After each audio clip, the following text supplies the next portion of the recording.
Ty with Ty the Dog Guy on the Daily, and I want to talk a little bit about dogs being jerks. Now, don't get me wrong, I love dogs. Of course, I love dogs. It's my chosen profession. But dogs can sometimes be real jerks.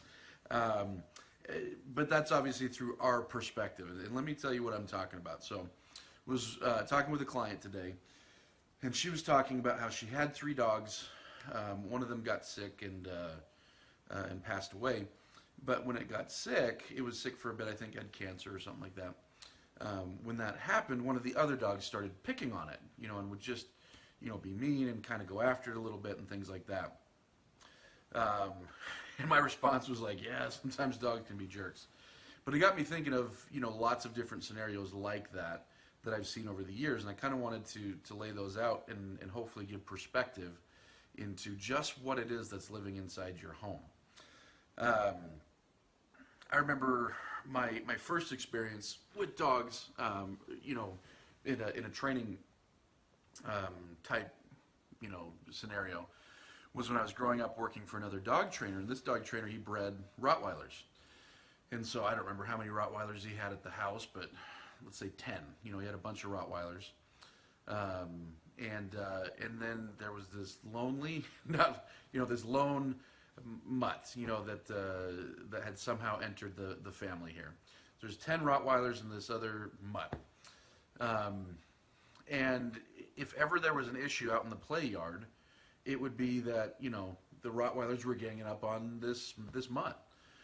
And that's fairly common. We see it when folks come to us and they've had their dogs at the dog park. Oftentimes people take like a young puppy to the dog park, and because it's a puppy and it's vulnerable, it starts getting picked on. And so you see this a lot in the dog world, that the dog that's vulnerable gets picked on, gets attacked, gets beat up. Or the child is the one that gets bit in the family because the child is vulnerable. Or whoever the dog perceives as weakest gets picked on. Now, again, I jokingly say, oh, it's just because dogs are jerks. But in reality, obviously, this is evolutional, right? That, that the weakling probably doesn't belong, things like that.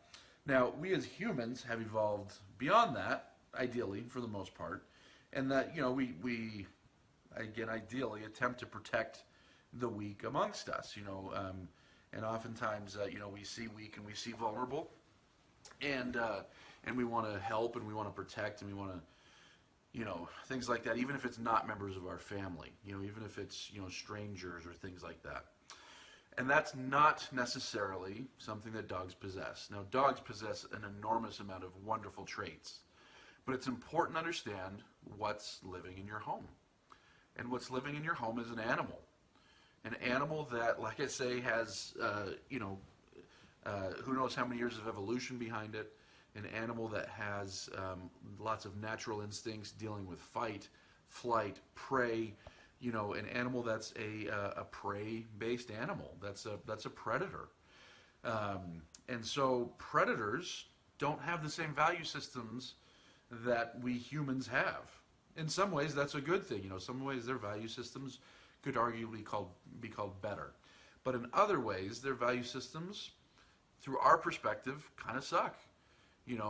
This picking on the vulnerable one, this going after the vulnerable one, this beating up on the puppy because he's vulnerable, or beating up on the one that looks different because he's vulnerable, or, going after one that's sick, things like that. Makes complete sense to these guys, but like I say, from our perspective, is completely wrong. So, look at it for what it is, not just this aspect of dogs and dog behavior, but any aspect to where, we have to look at who that dog is as an individual, this prey animal, this predator animal that, still is looking to make sure that it has enough to eat every day and is safe from harm. That's what drives these dogs. Not the desire to make sure everyone fits in like we might have, but survival is what drives our dogs. It is important to understand that when we own dogs, we've invited animals to live in our home.